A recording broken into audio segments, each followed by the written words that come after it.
Joining me today in the audience will be my two little brothers. The differences between male and female communication. Did you know that 65% of divorces are actually caused by communication difference? When communicating, men are often much brusquer and task-oriented, whereas women focus on empathizing and building connections. Understanding the other gender's communication patterns, as well as your own, will greatly assist in relationship, professional, and personal settings. My credibility on this topic comes from a diverse research into the subject, as well as personal experience with the matters. Male communication focuses on tasks and status. Female communication focuses on people and feelings, and understanding them prevents forlorn scenarios on both ends. First, we will look into tendencies found in male communication. First of all, in male communication, we have dealing with problems. Most men often look to solve or distract from their problems. In a quote from Essential Communications, they may consider it supportive to offer a solution because they take the emphasis off of the speaker's emotional state and apply that they are capable of feeling better. To help us understand this, we have the visual aid.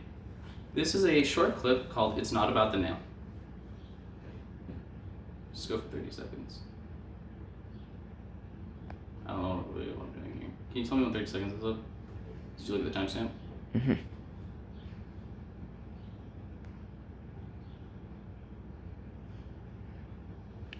Like 8 more seconds.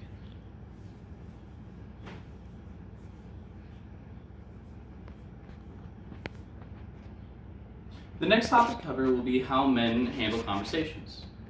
According to how men and women differ, men use language to assert dominance and achieve tangible outcomes. This leads to a very competitive nature when it comes to looking at men in general. This often causes them to be much more assertive and power hungry. This specifically helps when they're going for jobs in the workplace, such as CEO positions or other high-level executive positions. However, this hurts women who don't have these qualities because they can't hope to participate in these scenarios. Lastly, when a man communicates with another man, they discuss much more external matters. They discuss things like technology, hobbies, or anything that can interest both parties. It is also extremely common to find men that bond over an exercise, using this exercise as a catalyst of expression. Previously, we have looked at male communication, and next we'll be discussing female communication. Female communication starts with dealing with problems. Women deal with problems by wearing their heart on their sleeves. They talk about their problems, how they make them feel, and then they expect empathy from the other party. This empathy can come in just understanding the actual problem and doesn't usually offer a solution or an actual tangible result. The next thing to talk about is conversation. Women use language as a way to create and enhance social connections, as well as to enhance the relationships that they are a part of. The main goal is to form strong bonds with the conversational target over shared experiences and problems. This leads to women being much more empathetic and often allowing them to be much more expressive and polite in conversation. This assists when they're entering job fields such as nursing or teaching, because those are very people-friendly jobs, and if they didn't have those qualities, they would be much more difficult. When women communicate with other women, they often discuss their feelings and emotions that are caused by situations in their lives. They both discuss and empathize with one another, and this often deepens that aforementioned bond.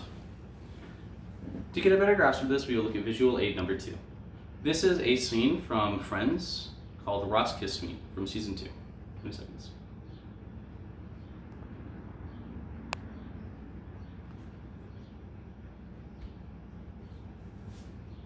Good. So far we have discussed the ins and outs of female communication. Next we will talk about the issues of gender communication differences and how you can fix them. Issues in gender communication can be solved by a couple of different circumstances depending on what is happening. First of all, in a man's situation, empathy from a woman can feel like a put down. Since men often look for an actual tangible solution to a problem, or at least a distraction from the problem, when a woman tries to offer empathy or understanding to a problem, it can often feel like an easy way out and like they don't understand. About 60% of men identify their partner's failure to show appreciation as the main communication factor. This statistic comes from the law offices of C. Yellen, LLC.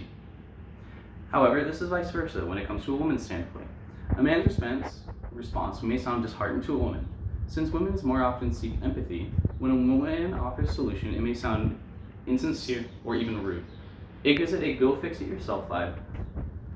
This is further corroborated by statistics of the offices of Ira C. Yellen, where over 80% of women said that their relationships ended because their partners did not do enough to validate their feelings and opinions.